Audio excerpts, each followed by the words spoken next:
Сәлем баршаңызға. Видеоны бастамас бұрын ана тіліміздегі арнаның дамуына қолдау білдіруіңізді сұраймын.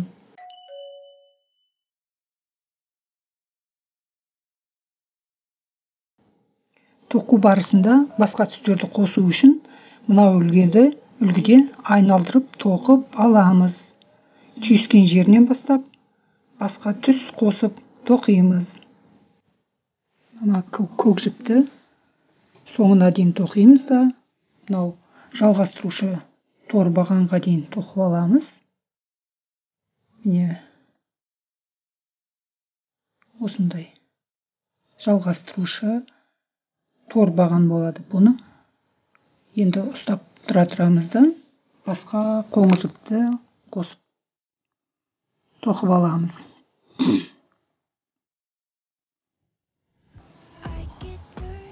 Бір баған көтереміз. Енді астыңғы жағынан мынау көк жіпті қатты тартамыз. Қатты тартып алғаннан кейін ол біркелкі, бір тегіс болып тұрады. Қоңыр жіптен шамалы көтеріңкіреп тұрып, мынау жұмысшы жібін алып аламыз да. Енді бұны мынаны анықтап мұқият қарасаңыз, мына жерде қазір екі өрім көрініп тұрады, кері қарай алып, ілмекпен сосын жалғастырамыз. Мінекей жаңағы көрсеткен жерден жұмысшы жібін тартып аламыз да, мына екі пайда болған қабырғадан шығарып аламыз. Бұл жерден де жаңағы көк жіпті қатты тартып қоямыз. Ал мынау қоңыр жіптің бас жағындағы бос жібін бүйтіп мынау жоғарыдағы өрімдердің үстінен қосып жіберіп бірге тоқып жіберуге болады. Енді келесі жіпті мына жаңағы алдын ала алған жалғастырушы тор баған болып еді ғой, сол жерден тартып аламыз. Сөйтіп мынау үш бағаннан жұмысшы жібін тартып аламыз. Енді келесі тор көзге саламыз. Тор көзден аламыз жұмысшы жібін.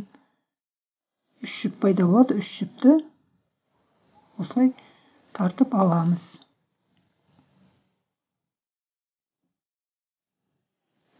Жібімізді қайтадан тордан өткізіп жалғастырып тоқи береміз.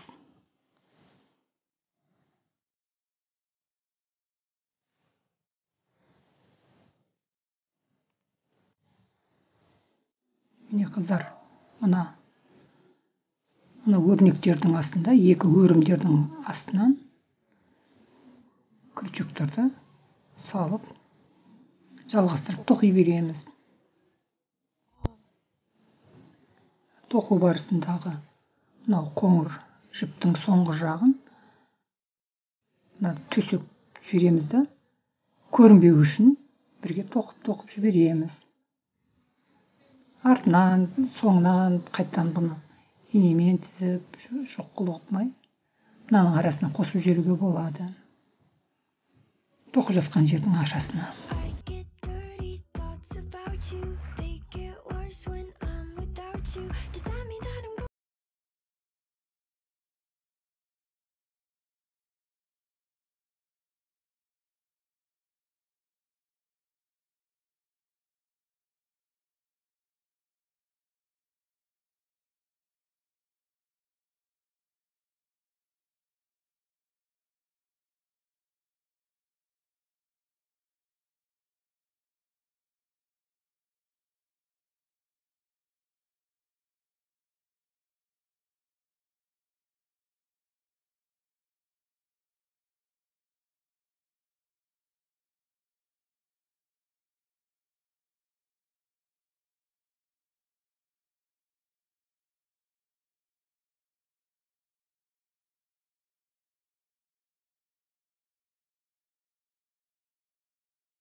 Жағына дейін тоқыдық. айналдырып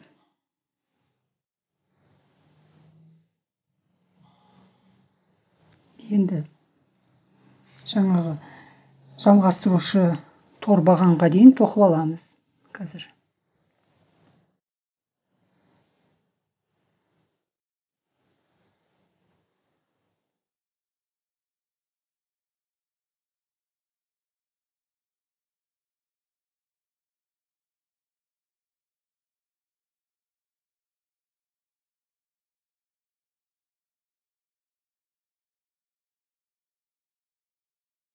Енді жалғастырушы тор бағанды қоңыр жіппен тоқимыз. Соединительная петля дейді орысша. Міне анау төменгі жағындағысы, жоғары жағындағысы сол тордан аламыз. Жалғастырушы тор баған болады. Мінекей, бір баған пайда болды. Жоғары тағы бір баған көтеріп аламыз да. Енді қараңыз. Ешқандай бөтен емес, бөлінбей көк жіптің үстінен бір келке боп бұлай шығады бөтен қосқан тоқымамыз. Мінекей осындай болып қосқан жерімізде білінбей кетеді.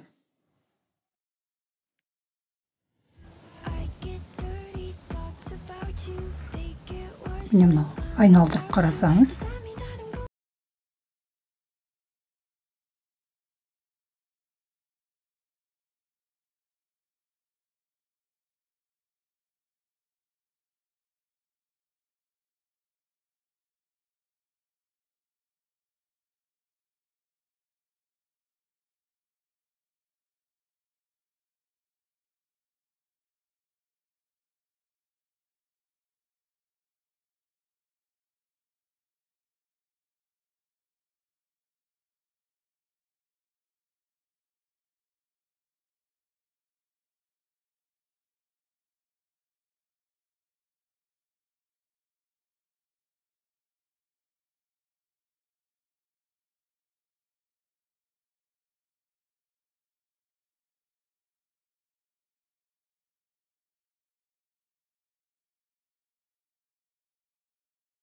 соединительный петля болады. Соған дейін тоқимыз. Жалғастырушы тор баған болғанға дейін. Мінекей, мынау қоңыр жібімізден соединительный петля, жалғастырушы тор бағанды жасаймыз қазір. Соның үстінен көк жіпті жүргізіп, тіркелкі жүргіземіз. Мына екі қабырға пайда болып тұр, екі баған. Сол екі бағаннан көк жіпті аламыз. Сосын қоңыр жіпті тартамыз, жаңа екі жіппен тартып алу керек, сондай қылып төмен қарай тартып аламыз. Көк жіптен бір баған көтереміз. Және жұмысшы жібін орап аламыз крючокқа.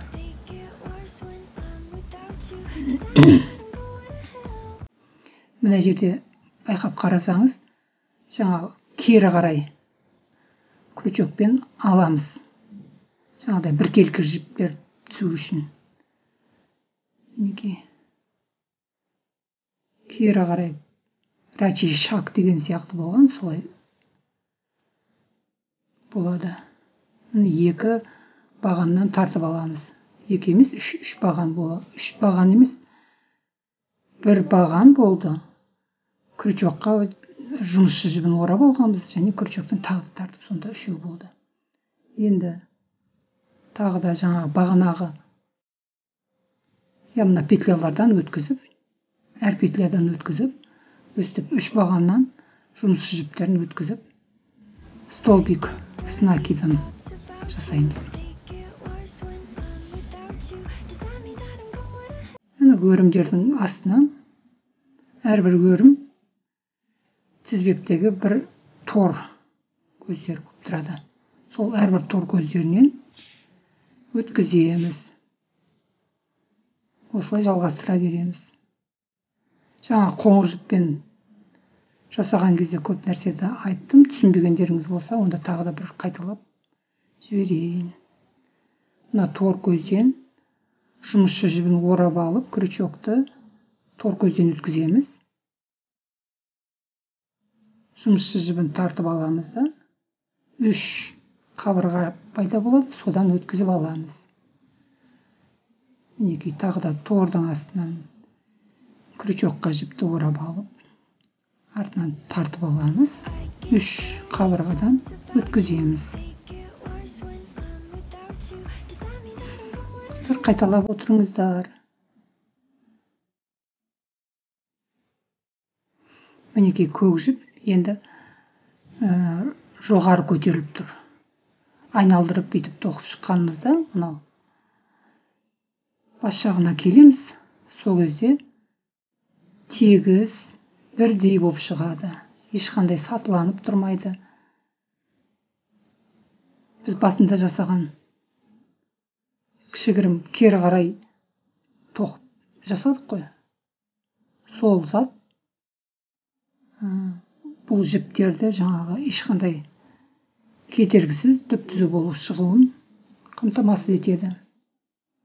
Мінекей, мына көк жіпті де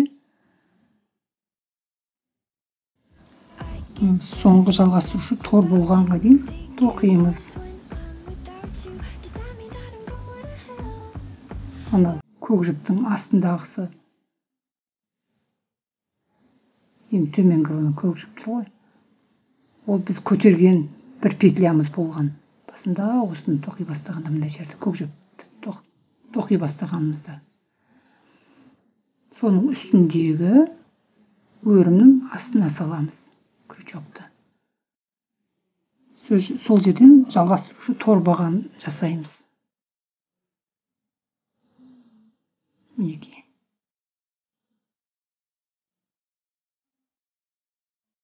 Жалғастырушы тор баған, соединительная петля деп айтамыз орысша. Мінекей. Енді бүйтіп анықтап қарасаңыз, көк жіппен тоқылған жерлер әдемі, біркелкі, ешқандай өзгеріссіз әдемі болып тоқылады.